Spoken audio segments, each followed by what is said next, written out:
학우님들 안녕하세요. 네, 어떻게 건강하게 잘 지내고 계시죠?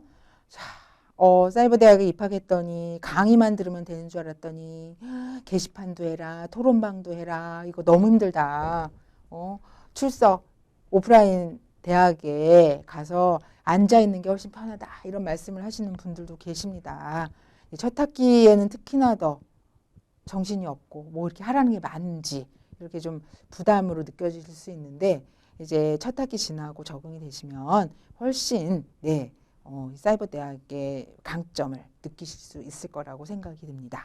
자, 오늘은 100점 중에 30%의 비중을 차지하는 리포트에 대해서 강의를 드리도록 하겠습니다. 리포트, 부담스러우시죠? 특히 신입생으로 들어오신 우리 1학년 학우님들은 리포트 뭘 써? 나 글 못 쓰는데 이거 어떻게 써야 돼? 이런 이제 고민들이 많이 있으실 거예요. 그래서 리포트 내용에 대한 부분을 제가 일일이 안내를 해 드릴 수는 없고요. 리포트를 어디에다가 어떻게 제출을 해야 되는지라는 부분에 대해서만 안내를 드리도록 하겠습니다.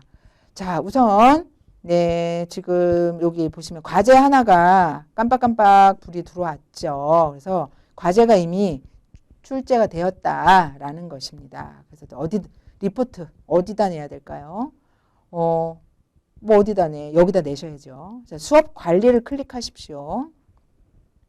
그러면 리포트 평가가 있습니다.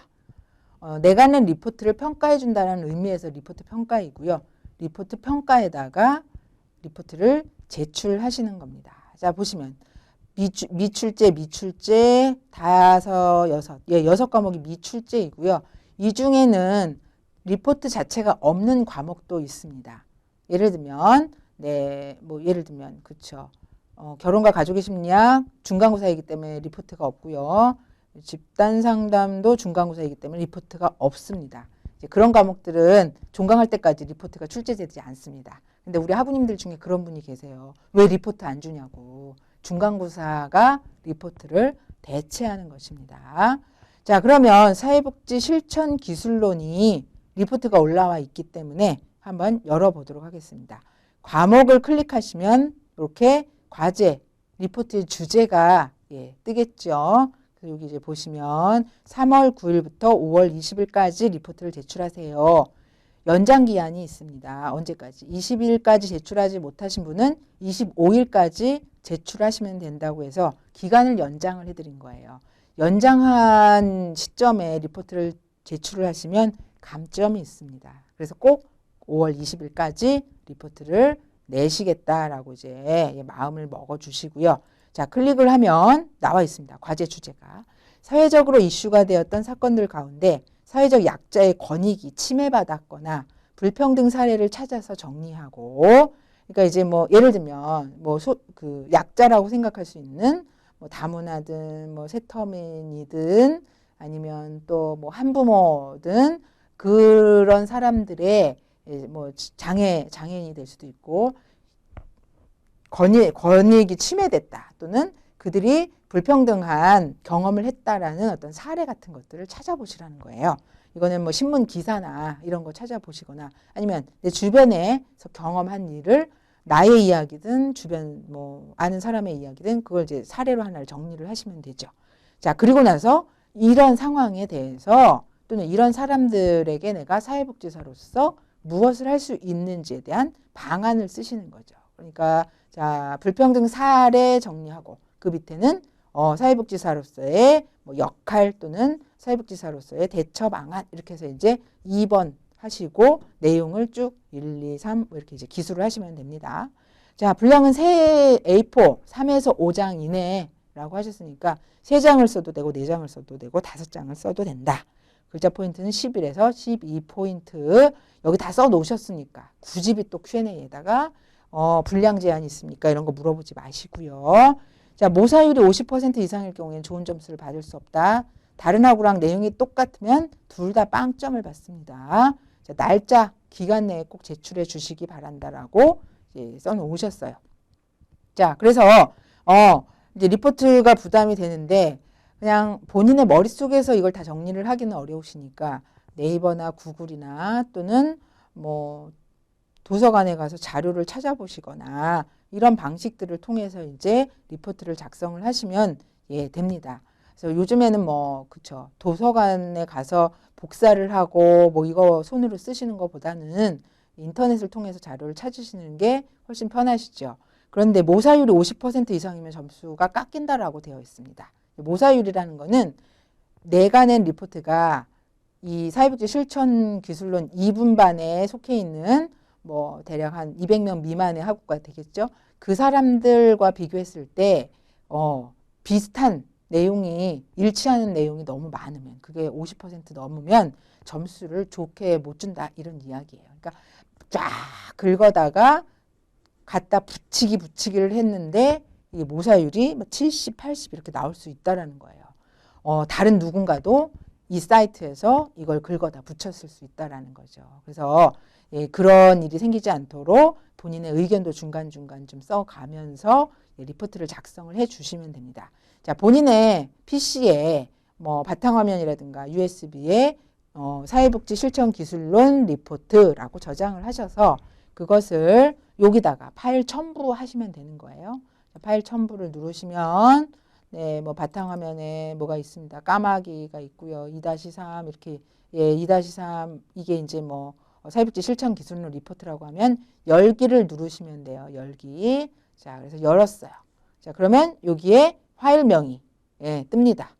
내가 올린 그 내용이 이제 올라가고요. 그 상태에서 끝난 것이 아니라 저장을 누르셔야 돼요.